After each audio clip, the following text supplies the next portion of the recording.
प्रधानमंत्री कृषि सिंचाई योजना के तहत सरकार हर खेत तक पानी पहुंचाने के लिए प्रतिबद्ध। योजना के तेज क्रियान्वयन के लिए विभिन्न मंत्रालयों को जारी किए गए दिशा निर्देश। विकास के जरिए बदलेगी ग्रामीण भारत की तस्वीर। केंद्रीय ग्रामीण विकास मंत्री ने कहा, अच्छी योजनाओं पर किया जा रहा है अमल। मनरेगा के तहत विशेष चिन्हित क्षेत्रों में दिया जाएगा अधिक धन।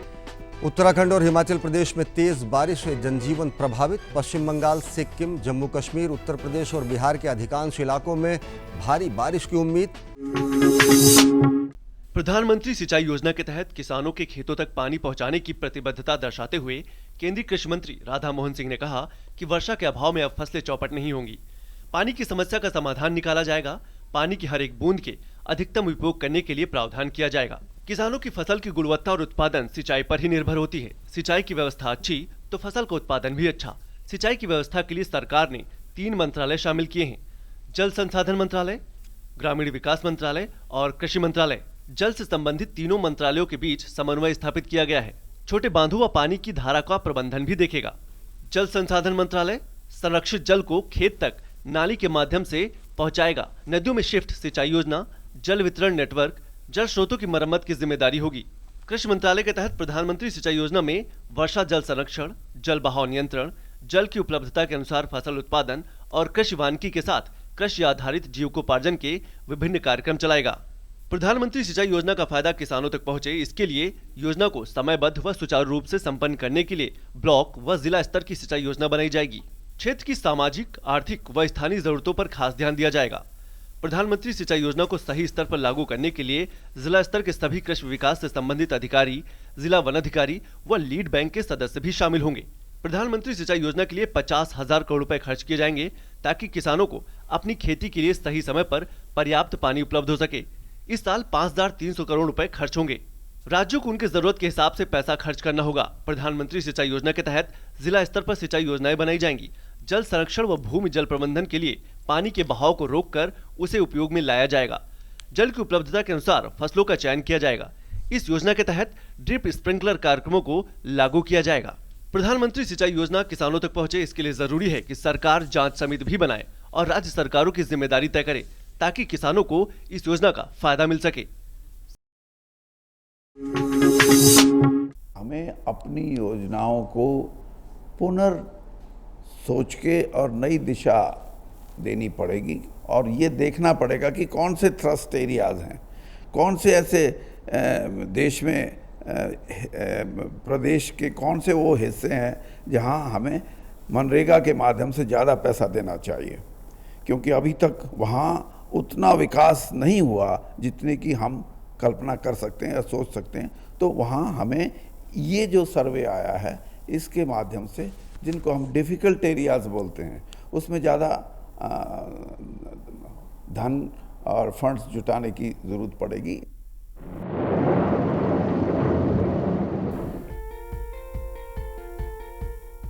भारत मौसम विज्ञान विभाग के अनुसार पश्चिमी उत्तर प्रदेश में मॉनसून काफी सक्रिय है और हिमाचल प्रदेश, उत्तराखंड, पंजाब, पूर्वी उत्तर प्रदेश और बिहार में भी मॉनसून की सक्रियता बनी हुई है, जबकि जम्मू कश्मीर, पूर्वी उत्तर प्रदेश, उप हिमालयी पश्चिम बंगाल और सिक्किम के 1-2 इलाकों में भी बहुत भारी बारिश के आसार हैं। पंजाब, हरियाणा, चंडीगढ़, दिल्ली, झारखंड, गांगेय पश्चिम बंगाल, असम और मेघालय के इक्का दुक्का इलाकों में तेज बारिश की संभावना है। देश की अलग अलग मंडियों में सोयाबीन के हाजिर भाव इस प्रकार रहे।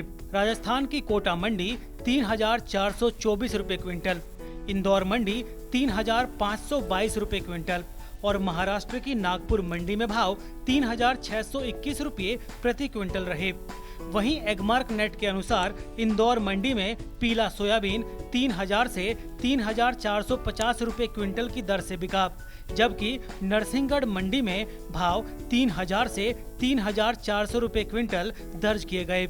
दाहोद मंडी में 3,400 से 3,450, जबकि रामगंज मंडी में 3,172 से 3,502 रुपए क्विंटल दर्ज किए गए।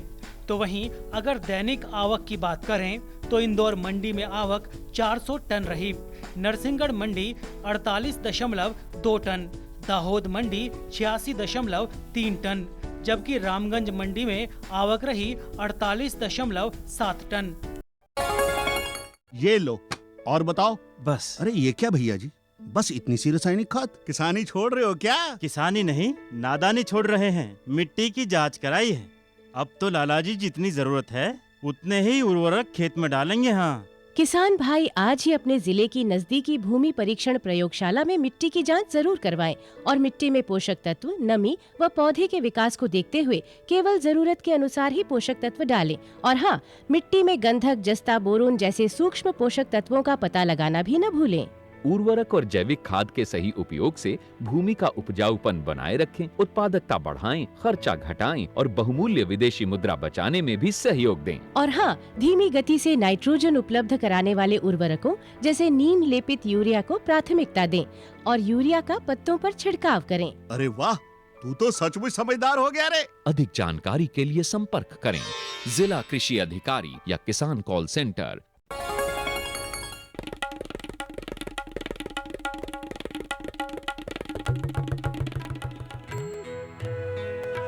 अम्मा जी, मैं चली स्कूल पढ़ने। स्कूल? पर शादी के वक्त तो तूने कहा था कि तू पढ़ी लिखी है। अरे अम्मा जी, फार्म स्कूल जा रही हूँ खेती की नई नई बातें सीखने। आप भी चलो ना। फार्म स्कूल, जहाँ खेतों में पैदावार बढ़ाने की हर बात किसानों को सिखाई जाती है, जैसे मिट्टी के हिसाब से सही खाद, बढ़िया बीज और जरूरत के मुताबिक कीटनाशक, ताकि कम लागत में अधिक मुनाफा।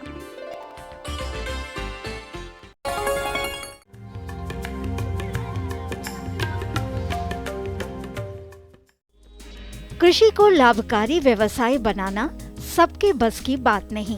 इसके लिए चाहिए शिक्षा, प्रशिक्षण, कर्मठता एवं परिश्रम और इसके साथ ही थोड़ी सूझबूझ। लाभकारी कृषि के लिए सबसे आवश्यक बात ये है कि खेती पर लगने वाली लागत पर अंकुश लगा दिया जाए, तो अपने आप व्यय का गणित बदल जाएगा और कृषि से लाभ अर्जित करना चुनौती नहीं रह पाएगी। बढ़ती जनसंख्या और उस पर विभिन्न कृषि सामान की कीमतों का बढ़ना, यदि इनमें सामंजस्य बिठाना है तो कृषि प्रणाली में बदलाव लाना होगा। खेती को लाभकारी और मिश्रित व्यवसाय बनाने के लिए खेती के साथ कुछ भाग में उद्यानिकी, मसाले, औषधि, फूलों की खेती या फिर फसलों को बदल बदल कर विभिन्न फसलों की खेती करें। एकीकरण ना अपनाएं। विविधीकरण से आपकी फसलें तो अच्छी होती हैं, साथ ही मृदा की उर्वरा शक्ति भी बनी रहती है। हमारा देश का जो किसान है वो 86%, अगर 100 किसान है तो उसमें से 86 या उससे ज़्यादा परिवार जो हैं किसानों के, वो लघु और सीमांत श्रेणी में आते हैं। और ये लघु जो सीमांत श्रेणी है, इनके पास जो है जोत योग्य भूमि बहुत ही कम है।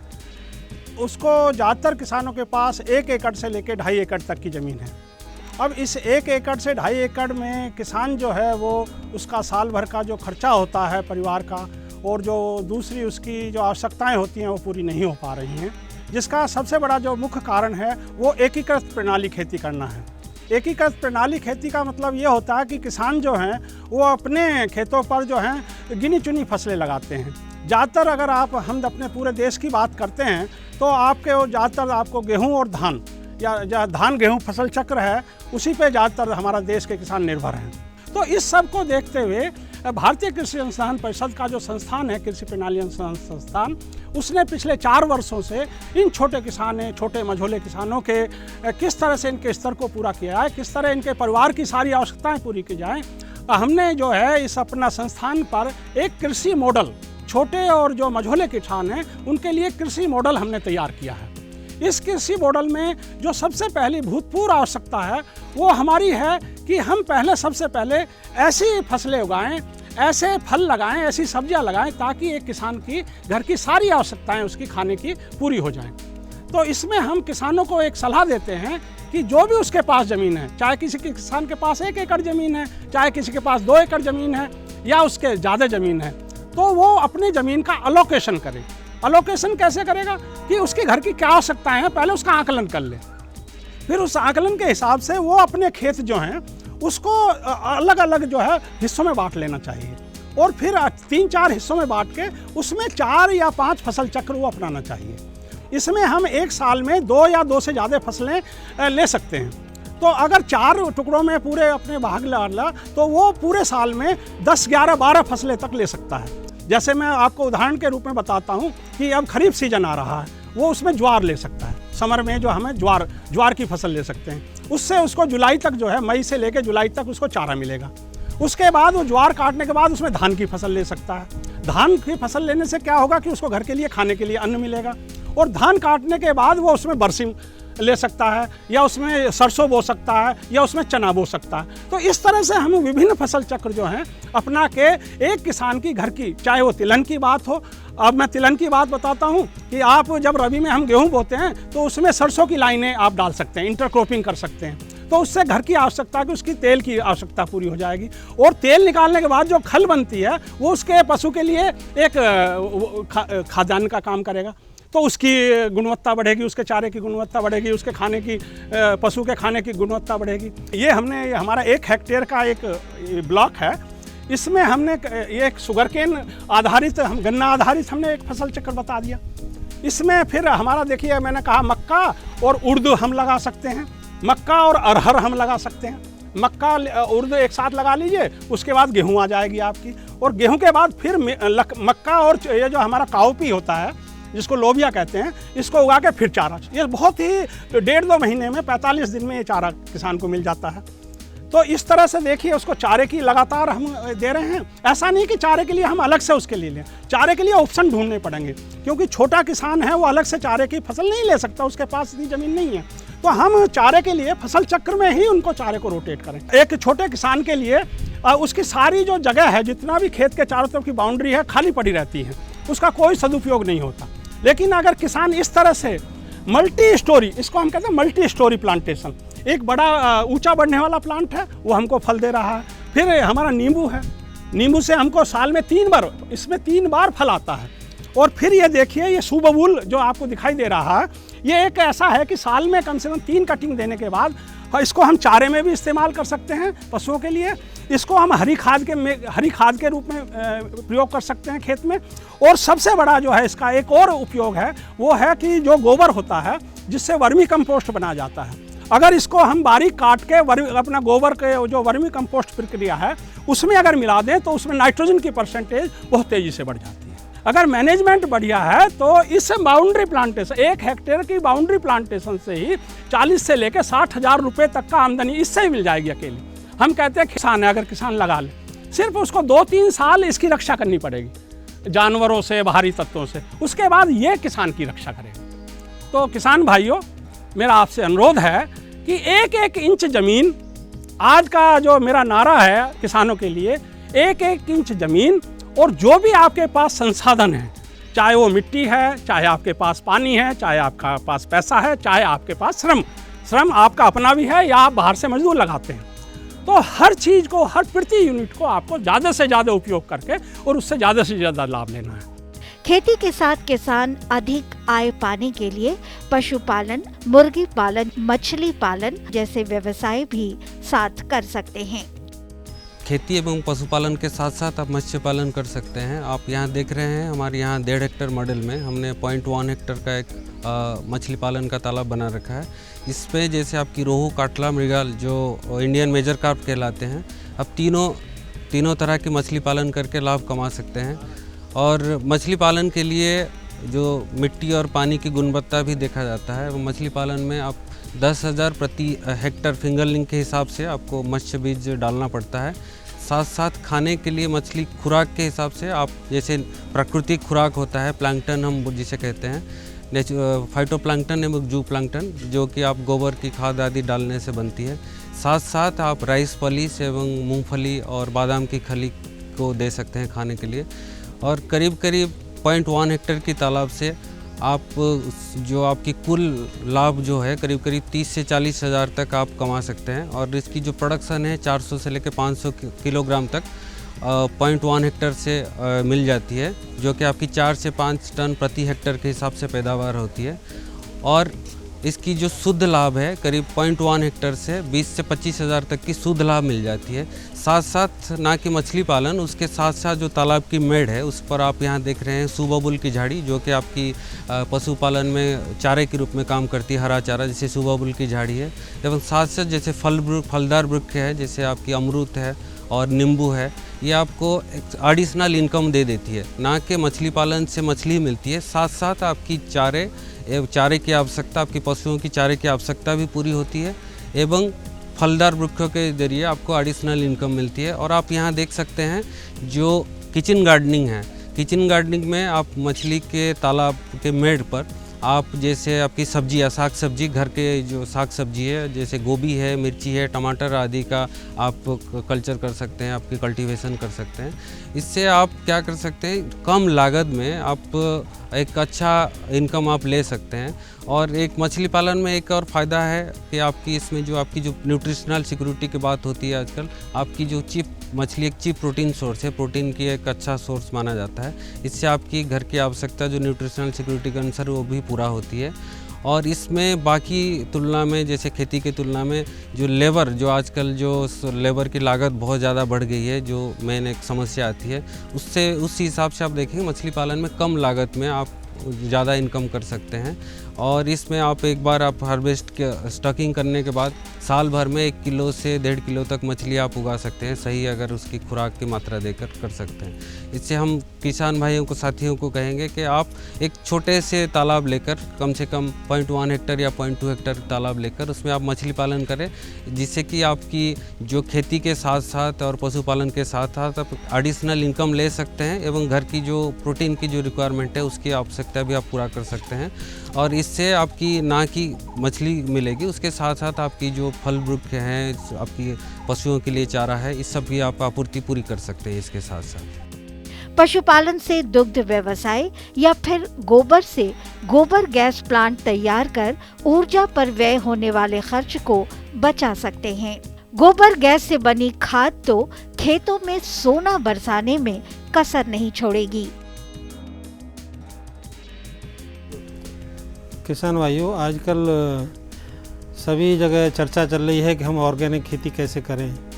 एक तो हम गोबर को बायोगैस के लिए उपयोग करते हैं, दूसरा जो उसका जो पशुओं के नीचे जो वेस्ट है, पेशाब है, तो धुला हुआ गोबर है, वो मछली के तालाब में जा रहा है यहाँ पर। और बारह गोबर को हम यहाँ पर इस वर्मी कंपोस्ट यूनिट में लाते हैं। यहाँ पर ला करके हम 1 हफ्ते के करीब गोबर को हम स्टोर करते हैं, जिससे गोबर के अंदर की गर्मी शांत हो जाती है और उसके अंदर जितना भी कूड़ा और कचरा जो पशुओं का वेस्ट है वो भी उसके साथ मिक्स होता है। उसको लाकर इन गड्ढों में, अलग अलग गड्ढों में हम लोग भर देते हैं इसमें। और हमारे पास इसकी और कैसे इसका पोषक मात्रा कैसे बढ़ाई जाए, हमारे पास सुबबुल है, सुबबुल की पत्तियाँ भी हम इसमें मिला देते हैं, जिससे कि इसकी गुणवत्ता और अच्छी हो जाती है। इसमें बहुत सारे पोषक तत्व हैं जो पौधों के लिए आवश्यक है। गोबर के खाद जो किसान भाई जो डालते हैं खेतों में, जो उसमें पोषक तत्व की मात्रा बहुत कम होती है। इसमें उसकी अपेक्षा लगभग 1.5 और 1.4% करीब नाइट्रोजन होती है, फॉस्फोरस होती है, पोटास होता है और दूसरे सभी तत्व इसके अंदर होते हैं जो मिनरल्स होते हैं जो पौधे के लिए आवश्यक हैं। सल्फर होता है। ये तैयार करने के लिए सिंपल सा तरीका है।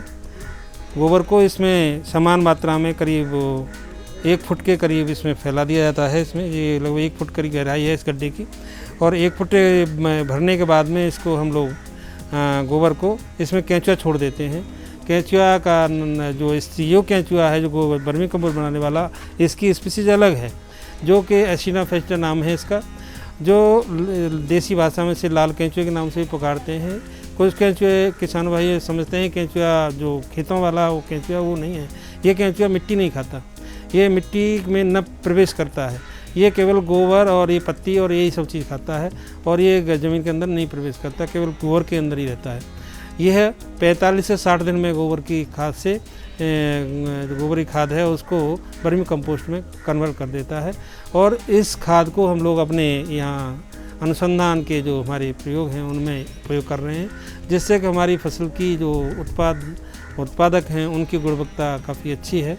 और हम लोग दूसरा यह है कि हम पर्यावरण के लिए भी इस केंचुए खाद से फ़ायदा ले सकते हैं, क्योंकि पर्यावरण में जैसे किसान गांव में हम जाते हैं तो गांव में देखते हैं कि जगह जगह गोबरी खाद रोडों पर और इधर उधर किसान इकट्ठे करते हैं, जिससे कि एटमॉस्फेयर में भी गंदगी फैलती है, साथ साथ उसकी गुणवत्ता भी ख़त्म हो जाती है। जो गुणवत्ता इससे बनती है वो गुणवत्ता शायद उसमें नहीं है। हम किसान भाइयों को जो हमारे यहाँ आते हैं उनको बार बार इसी बात से दिखाते हैं कि भाई आप केंचुआ खाद गोबरी खाद से कैसे तैयार करें, और ये सिंपल सा तरीका है। ये केंचुआ अगर हम जितने पलटा लगाएंगे खेत जिसके गोबर में पलटते हैं इसको, तो केंचुआ टूट जाता है, तो केंचुआ मरता नहीं है, उसकी संख्याएँ बढ़ जाती हैं, और जितना हम पलटेंगे उतना ही एक्टिव हो जाता है, क्योंकि ये केंचुआ हमेशा अंधेरे में रहने की प्रवृत्ति है इसकी, अंधेरे में रहता है, और जैसे उजाला आएगा ये अंदर गोबर की तरफ नीचे चला जाता है और ऊपर नहीं आता, इसलिए इसे कवर कर देते हैं हम लोग। और कवर करना बहुत ज़रूरी है, बरसात के पानी से बचाना बहुत ज़रूरी है, सूर्य के प्रकाश से बचाना बहुत ज़रूरी है, और इसमें करीब 1 हफ्ते के अंदर इसमें पानी का छिड़काव लगाना, और 15-20 दिन के बाद इसमें पलटा लगा देते हैं, जिससे कि वो एक्टिव हो जाता है और उसकी संख्या बढ़ जाती है। और 60 दिन के अंदर इसमें हम छान के अपना वर्मी कंपोस्ट जो चाय जैसा दाना बन जाता है, जिसको हम स्टोर कर लेते हैं और आराम से घर में स्टोर किया जा सकता है, और खेतों में आराम से फसल में लगाया जा सकता है। इसका कि काफ़ी अच्छे रिजल्ट आ रहे हैं इसके। हमारे अनुसंधान जो वैज्ञानिक लोग हैं वो काफ़ी इसकी प्रयोगों में इसको उपयोग कर रहे हैं, और हम इससे अपनी फार्मिंग सिस्टम में इसका सही फसलों में केमिकल फर्टिलाइज़र का कम उपयोग बहुत ही कम हम लोगों ने कर दिया है, जो कि हमारा पूरा फार्मिंग सिस्टम में वर्मी कंपोस्ट से ही हम लोग अपना ट्रायल चला रहे हैं।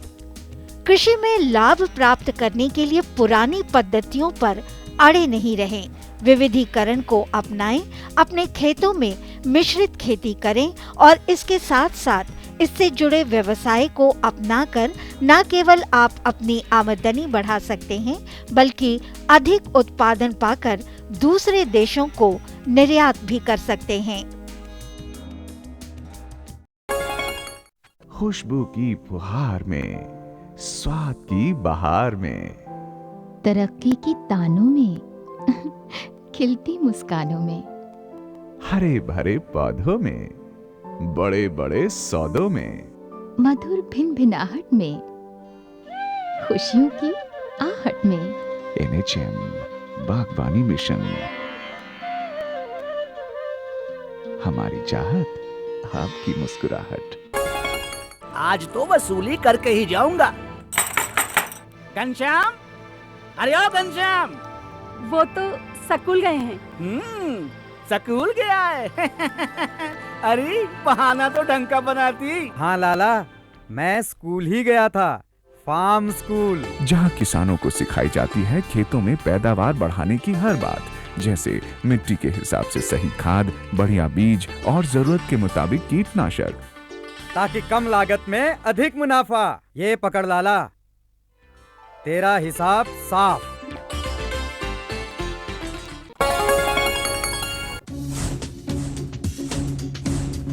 जुड़िए हमारे साथ ट्विटर पर twitter.com/कृषिदर्शन-dd, फेसबुक पर facebook.com/कृषिदर्शन-dd, और देखिए कृषि दर्शन अब YouTube पर भी youtube.com/user/कृषिदर्शन-dd। भेजें हमें मेल कृषिदर्शन-dd@gmail.com पर। आपको हमारा कार्यक्रम कृषि दर्शन कैसा लगा? अपने सुझाव, प्रतिक्रियाएं एवं सवाल हमें इस पते पर भेजें। कृषि दर्शन, कमरा नंबर 10, CPC दूरदर्शन, खेलगांव, नई दिल्ली 110049।